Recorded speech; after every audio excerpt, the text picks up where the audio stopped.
Hello everyone, this is मुस्कान और आज हम पढ़ने वाले हैं क्लास 10th इकोनॉमिक्स एनसीईआरटी का chapter 3 that is money and credit. Chapter 1 development and chapter 2 sectors of the Indian economy already videos जो हैं हमने कवर कर दी गई है। उन वीडियोस का जो लिंक है वो डिस्क्रिप्शन में दिया हुआ है। तो चैप्टर 3 मनी एंड क्रेडिट में दो टर्म्स पढ़ने वाले हैं। पहला है मनी, दूसरा है क्रेडिट। मनी जो कि मीडियम ऑफ एक्सचेंज है, मनी जो कि मीडियम ऑफ एक्सचेंज में यूज़ किया जाता है। फॉर एग्ज़ाम्पल, हम कुछ भी ख़रीदते हैं, कोई प्रोडक्ट हम परचेज़ करते हैं, कोई भी गुड्स हम परचेज़ करते हैं, या फिर हम कोई भी सर्विसेज परचेज़ करते हैं या सर्विसेज यूज़ करते हैं। इन दैट केस हम इन रिटर्न हम उनको पैसा देते हैं। वो जो पैसा है वो as a medium of exchange, जो हमने एक्सचेंज करा, गुड्स के एक्सचेंज में पैसा दिया, that is known as medium of exchange. ज़रूरी नहीं है जो मनी है वो नोट की फॉर्म में हो, वो कॉइन्स भी हो सकते हैं या और भी अदर फॉर्म्स जो है एग्जिस्ट करती हैं मनी की। कॉइन्स भी हम यूज़ कर सकते हैं। अगर फॉर एग्ज़ाम्पल हमने शॉप से चॉकलेट लेने जाना है, 10 रुपीज़ की चॉकलेट लेनी है, तो ज़रूरी नहीं है कि हम 10 रुपये का नोट हम उनको दें, हम कॉइन भी दे सकते हैं। तो ये बात हो गई मीडियम ऑफ एक्सचेंज की। अब क्वेश्चन आता है कि क्या बहुत सालों पहले मीडियम ऑफ एक्सचेंज हम नोट के थ्रू ही करते थे या कोई और फॉर्म्स एग्जिस्ट करती थी मीडियम ऑफ एक्सचेंज के अंदर, या मीडियम ऑफ एक्सचेंज सिर्फ कॉइन्स या फिर नोट्स जो आज की हमारी जो करेंसी है इसके हिसाब से करते थे। वो सब हम देखने वाले हैं इस चैप्टर में मनी के अंडर। अब बात करते हैं क्रेडिट। क्रेडिट बेसिकली उधार होता है, लोन हो गया, कर्ज हो गया, ये सब क्रेडिट के अंदर आते हैं। एक एग्जांपल से समझाती हूँ। फॉर एग्जांपल, अगर हम, जैसे आप क्लास 10th के स्टूडेंट हो, तो कई बार ऐसा होता होगा कि आप कोई अपना सामान जो है वो अपने किसी फ्रेंड से, जो आपके क्लासमेट्स हैं, उनसे मंगवा लेते हैं एंड उनको बोलते हैं कि मैं आपको पे कर दूंगा। तो वो हो गया क्रेडिट की सिचुएशन। एक और सिचुएशन से समझाती हूँ। आपकी जो लोकल शॉप्स होती हैं, आपके घर के आसपास जो शॉप्स होती हैं, कई बार आप उनसे भी कोई चीज़ ले लेते हैं विदाउट गिविंग एनी मनी। कहते हैं कि मेरे डैड के खाते में लिख दो या मेरे मॉम के खाते में लिख दो, वो बाद में दे देंगी या वो बाद में दे देंगे। तो हम ऐसा भी करते हैं, तो वो क्या हो गया, क्रेडिट के बेसिस पे होगा। बट हम यहाँ पे मॉनेटरी टर्म्स में हम समझने वाले हैं क्रेडिट क्या होता है। तो सबसे पहले शुरू करते हैं money as a medium of exchange. Money कैसे मीडियम ऑफ एक्सचेंज में यूज़ किया जाता है। The use of money spans a very large part of our everyday life. कुछ भी चीज़ चाहिए, right from the morning routine.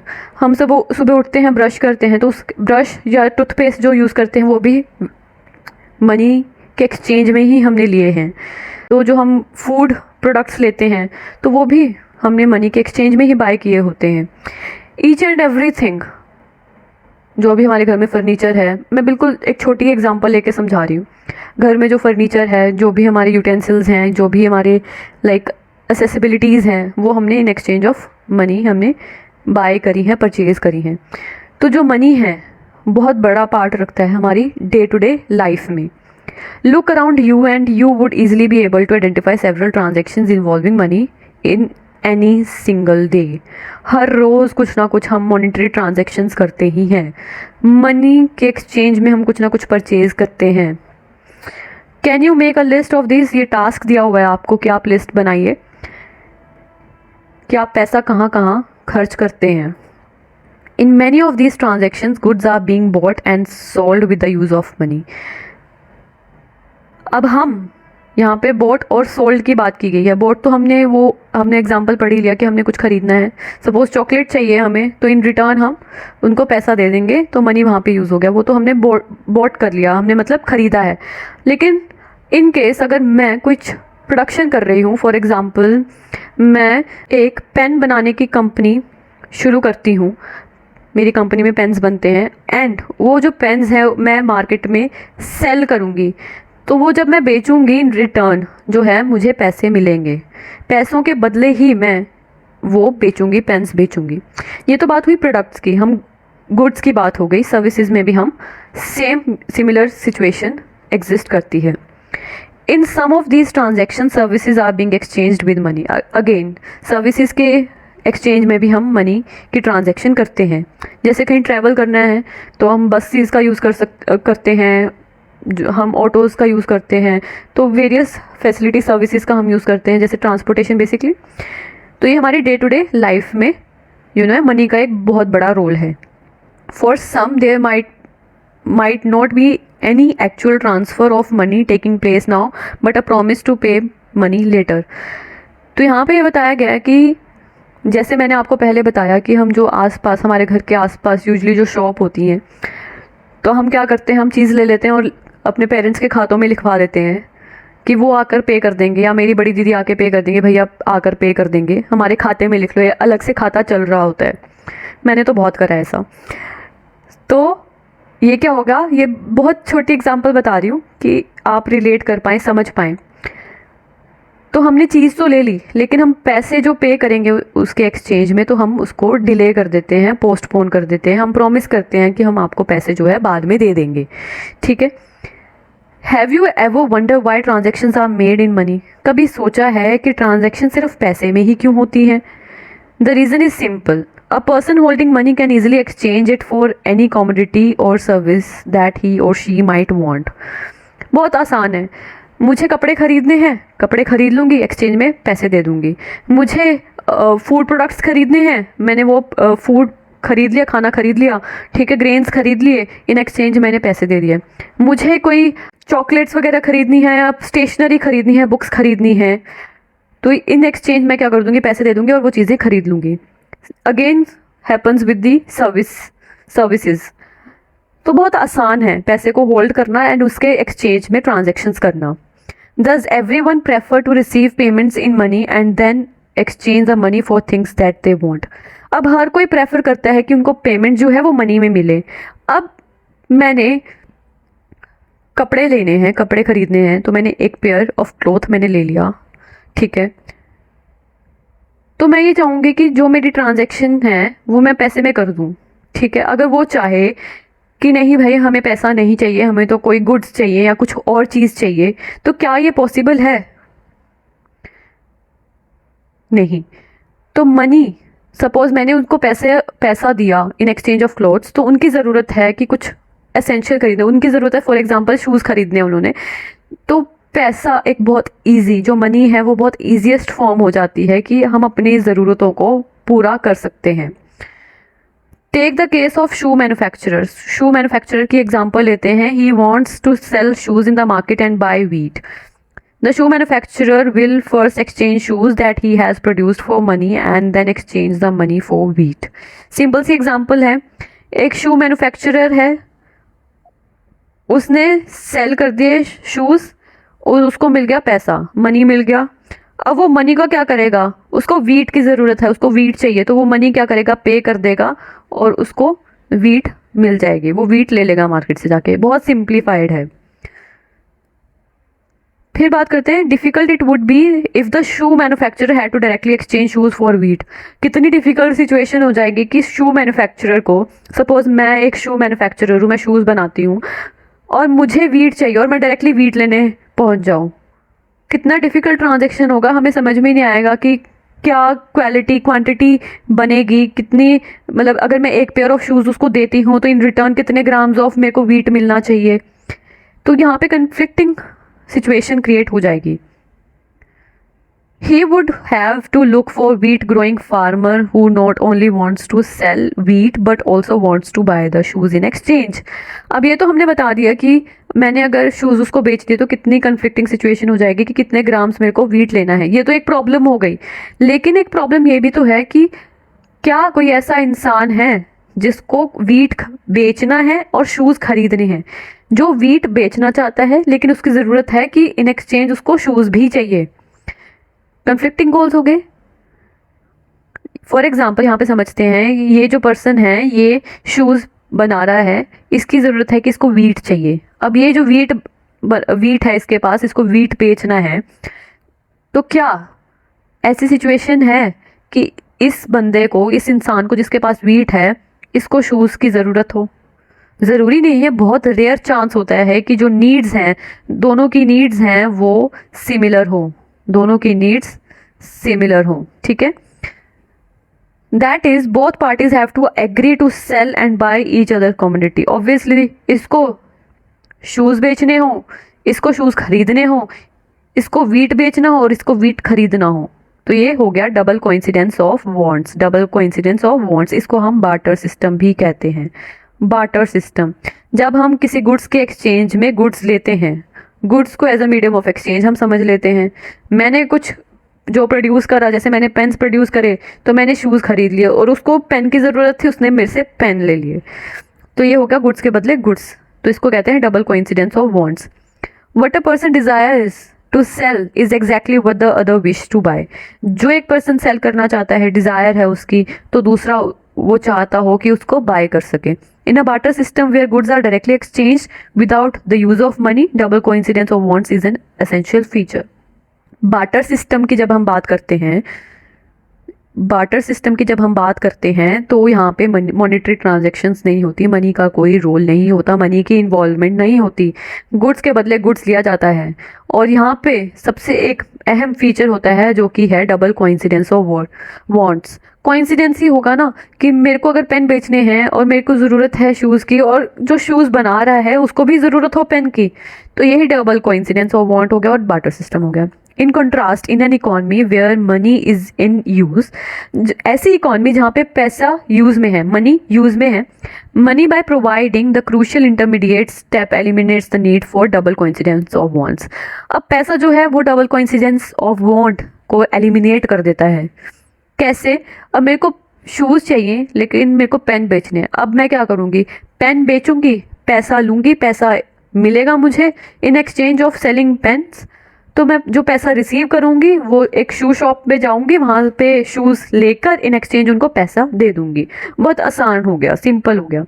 It is no longer necessary for the shoe manufacturer to look for a farmer who will buy his shoes and the same time sell him जो भी है।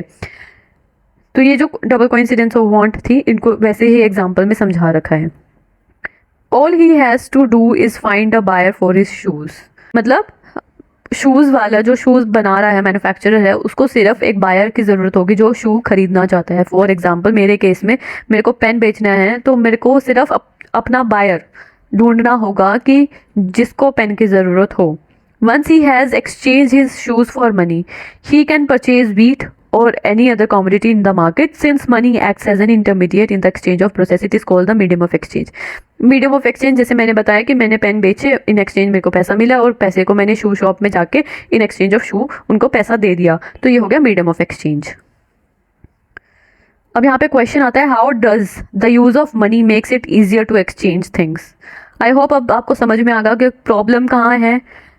Medium of exchange में money का जो role है वो कितना important है, कितना सिंप्लीफाई कर देता है ट्रांजैक्शंस को। मॉडर्न फॉर्म्स ऑफ मनी, अब बात करते हैं मॉडर्न फॉर्म्स ऑफ मनी, जो आज के टाइम पे मनी की जो फॉर्म एग्जिस्ट करती हैं।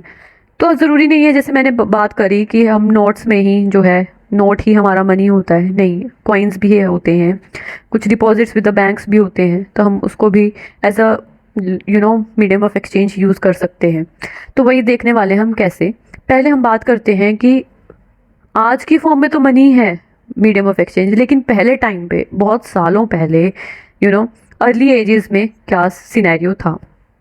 We have seen that money is something that can act as a medium of exchange. हमने देखा कि मीडियम जो मनी है मीडियम ऑफ एक्सचेंज में बहुत ईजिली एक्ट कर सकता है, ट्रांजैक्शंस हो सकती हैं। Before the introduction of coins, जब इंट्रोडक्शन हुए थे कॉइन्स के, उनसे पहले, कॉइन्स की इंट्रोडक्शन होने से पहले, a variety of objects was used as money.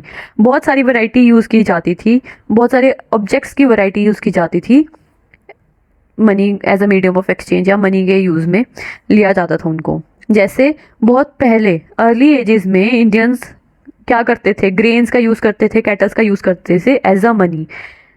पहले, बहुत पहले ग्रेन्स और कैटल्स का यूज़ किया जाता था एज अ मनी। फिर उसके बाद मेटेलिक कॉइन्स इंट्रोड्यूस हो गए। जैसे देखा होगा महाराजाओं के टाइम पे, राजा महाराजाओं के टाइम पे, अकबर के टाइम पे देखा होगा कि वो as a medium of exchange वो कॉइन्स वो पब्लिश कर देते थे, स्टैंप लगा के अपनी तो वो medium of exchange as a money act करता था। जैसे गोल्ड हो गया, सिल्वर हो गया, कॉपर कॉइन्स, ये सब मेटल्स यूज़ किए जाते थे उस टाइम पे। A phase which continued well into the last century. अब करेंसी की बात करते हैं। अब तो हमने समझ लिया कि पहले, बहुत सालों पहले पहले तो हम गुड्स के बदले गुड्स लेते थे, और वो गुड्स क्या थे, ज़्यादातर चीज़ें क्या थी, ग्रेन्स और कैटल्स में एक्सचेंज किया जाता था। अगर मुझे पेन बेचने हैं, पेन की तो मैं बहुत अब तो थोड़ा मॉडर्न एरा आ गया। जब अगर फॉर एग्जांपल मैंने कोई फुटवियर सेल करना है, तो इन एक्सचेंज या तो मुझे कैटल दे दी जाएगी या फिर मुझे ग्रेन्स दे दिए जाएंगे। तो वो मीडियम ऑफ एक्सचेंज हो गया। फिर over a period of time various metallic coins use होने लग गए, जैसे कोई गोल्ड कॉइन हो गया, सिल्वर कॉइन्स हो गए या कॉपर कॉइन्स हो गए, ये सब यूज़ करने लग गए।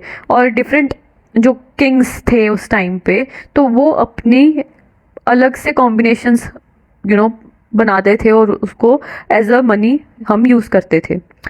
अब करेंसी की बात करते हैं। Modern forms of money include currency. अब करेंसी, ऑब्वियसली मनी की बात कर रहे हैं हम यहाँ पे। करेंसी में paper notes, coins, basically currency की जब हम बात करते हैं, पेपर नोट्स और कॉइन्स की बात करते हैं। Unlike the things that were used as money earlier, modern currency is not made for precious metals such as gold, silver, copper. जैसे हमने देखा पहले, मेटेलिक स्पेसिफिक मेटल्स को यूज़ किया जाता था, प्रीशियस मेटल्स को यूज़ किया जाता था, गोल्ड, सिल्वर जैसे मेटल्स को। लेकिन अब जब हम देखते हैं, कॉइन्स की बात करते हैं, तो ये ऐसे प्रीशियस मेटल यूज़ नहीं किए जाते हैं। और ना ही पहले के टाइम पे जैसे ग्रेन और कैटल का ट्रांजैक्शन किया जाता था, मतलब एज अ मनी यूज़ किया जाता था उनको, तो आज के टाइम पे वो भी नहीं होता कि अगर मैं पेन बेचने जाऊँ तो इन एक्सचेंज मुझे कोई कैटल नहीं दे देगा या कोई ग्रेन मुझे नहीं दे देगा, ठीक है। They are neither of everyday use, ठीक है, क्योंकि हर रोज़मर्रा की जो है वहाँ पे ज़रूरत नहीं है। The modern currency is without any use of its own. Then why is it accepted as a medium of exchange? Money को ही as a medium of exchange क्यों एक्सेप्ट किया गया? क्योंकि currency is authorized by the government of the country. क्योंकि country की government ने ही ऑथोराइज किया है इस करेंसी को कि हमें नोट्स या कॉइन्स का ही यूज़ करना है। हम देश में किसी भी कोने में चले जाएं, अगर हम उनको एक्सचेंज, मतलब हम कुछ खरीदते हैं किसी भी कोने में जाके, गुड्स या सर्विसेज हम खरीदते हैं, यूज़ करते हैं, तो इन एक्सचेंज अगर हम नोट या कॉइन्स दे देंगे उनको, तो दे कांट रिफ्यूज़। नोट्स जो है, अगर हम 100 रुपी नोट दे देंगे किसी भी कॉर्नर पे जाके, इस देश के, इंडिया के किसी भी कॉर्नर पे जाके, तो they can't refuse to accept it. सबको एक्सेप्ट करना पड़ेगा। क्यों? क्योंकि गवर्नमेंट ऑफ द कंट्री, जो सेंट्रल गवर्नमेंट है हमारी, उन्होंने ऑथोराइज किया हुआ है इस करेंसी को। In India RBI, reserve bank of India, issue करता है करेंसी नोट को on the behalf of central government. अब सेंट्रल गवर्नमेंट नोट्स नहीं बना सकती, तो एक अलग से ऑर्गेनाइजेशन या बॉडी हमने फॉर्म करी हुई है जिसका नाम है रिजर्व बैंक ऑफ इंडिया, जो कि करेंसी नोट्स को इशू करता है on the behalf of central government. As per Indian law, no other individual, India के लॉ के हिसाब से कोई भी इंडिविजुअल इस करेंसी को इशू नहीं कर सकता। कोई भी इंडिया में हो या इंडिया के बाहर का हो, कोई भी इंसान अगर बोले कि मेरे को 200 रुपी नोट बनाना है या मेरे को अपनी कोई करेंसी पब्लिश करनी है, तो ऐसा पॉसिबल नहीं है। Moreover, the law legalizes the use of rupee as a medium of payment that cannot be refused in settling transaction in India. अब रुपी नोट जो है, रुपी जो है, इंडिया में किसी भी कोने में चले जाओ, किसी भी शहर में चले जाओ, तो वहाँ पे कोई भी रिफ्यूज़ नहीं कर सकता पेमेंट को। No individual in India can legally refuse the payment made in rupee, hence the rupee is widely accepted as a medium of exchange. I hope this is clear. अब बात करते हैं डिपॉजिट्स विद बैंक्स। अब तो हमने currency की बात कर ली, नोट या कॉइन्स की। क्या दूसरे फॉर्म्स भी हैं? डिपॉजिट्स विद बैंक भी as a medium of exchange हम यूज़ कर सकते हैं। Yes, the other form in which people hold money is as deposits with bank. अब मेरी सैलरी आती है, तो अब मैं अपनी सैलरी को हाथ में उठा के तो कभी चलूँगी नहीं कि मेरे को अभी साउथ का टूर करना है, तो मैं जितनी भी सैलरी, जितने भी पैसे, मतलब 1 साल की जो सैलरी है वो सारी इकट्ठी करके एक टैक्सी में भर के मैं निकल लूँ साउथ की तरफ। नहीं पॉसिबल। तो इन दैट केस मैं क्या करूँगी, मैं अपने नाम से एक बैंक अकाउंट खुलाऊँगी जिसमें मैं जितनी भी मेरी सैलरी है उसको डिपॉजिट करूँगी और उसको मतलब जहाँ पे भी ज़रूरत होगी तो मैं वहाँ पे ट्रांजेक्शन कर सकती हूँ। At a point of time people need only some currency for the day to day needs. अब हर रोज़ के लिए मेरे को कुछ ही पैसों की ज़रूरत है, पूरी सैलरी की मेरे को ज़रूरत नहीं है। For instance, workers who receive their salary at the end of each month have extra cash at the beginning of the month. What do people do with extra cash?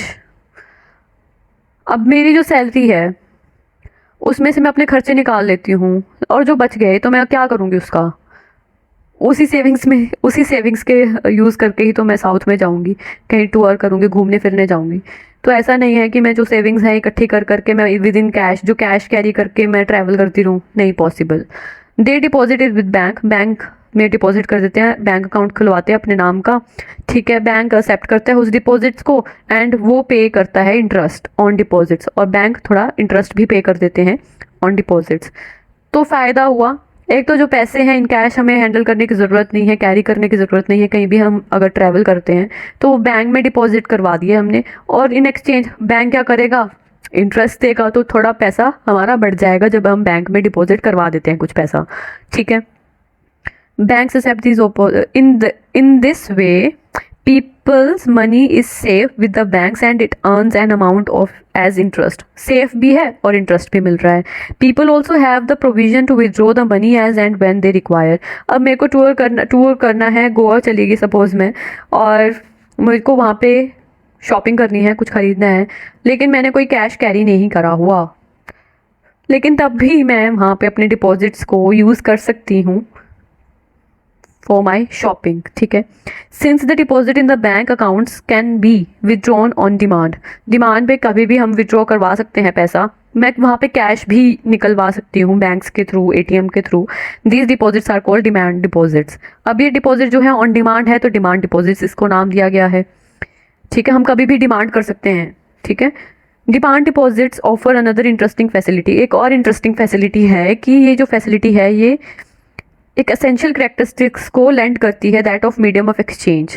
ये जो है चेक्स, डिमांड डिपॉजिट एक अच्छी एक interesting facility लेकर आता है जिसके अंदर चेक्स के थ्रू हम पैसा जो ट्रांजैक्शन है वो हम कर सकते हैं। ऑफनली देखा होगा आपके पेरेंट्स चेक्स का यूज़ करते होंगे फॉर बिगर ट्रांजैक्शंस, या कई बार उनको सैलरी भी है जो चेक के थ्रू मिलती है, कहीं कुछ लोगों को मिलती है सैलरी विद इन चेक के थ्रू मिलती है, कोई ट्रांजेक्शन्स होती हैं चेक के थ्रू हो जाती हैं।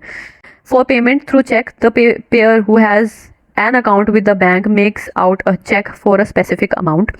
अब मुझे 100 रुपये की शॉपिंग 100 रुपये की कोई भी चीज़ खरीदनी है तो मैं चेक बनाऊंगी 100 रुपीज़ का, लेकिन मेरा अकाउंट भी बैंक में होना चाहिए और जिसको मैं पे कर रही हूँ उसका अकाउंट भी बैंक में होना चाहिए। A cheque is a paper instructing the bank to pay a specific amount from the person's account to the person in whose the name the cheque has been issued. अब मैंने person why को check देना है तो मेरा नाम नहीं लिखा जाएगा, जिसको मैंने पे करना है उसका नाम लिखा जाएगा फॉर से पर्सन वाई, और कितनी अमाउंट देनी है 100 रुपीज़ देने हैं तो 100 रुपीज़ स्पेसिफिकली लिखा जाएगा। इसका मैं आपको यहाँ पे दिया हुआ है एग्जाम्पल, जैसे ये पे का नाम हो गया प्रेम कुमार, रुपीज़ कितने हैं 57,000 ओनली, और यहाँ पे इन नंबर्स हमने लिख दिया, ये अकाउंट का नंबर हो गया, यहाँ पे साइन हो गए, तो ये है चेक का format.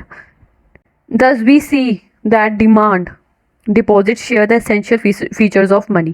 The facility of check against demand deposit makes it possible to directly settle payments without any use of cash. अब चेक की जब हम ट्रांजैक्शन करते हैं, चेक को यूज़ करते हैं तो हमें कैश की ज़रूरत नहीं है, तो यहाँ पे हम विदाउट यूजिंग कैश हम ट्रांजैक्शन कर सकते हैं।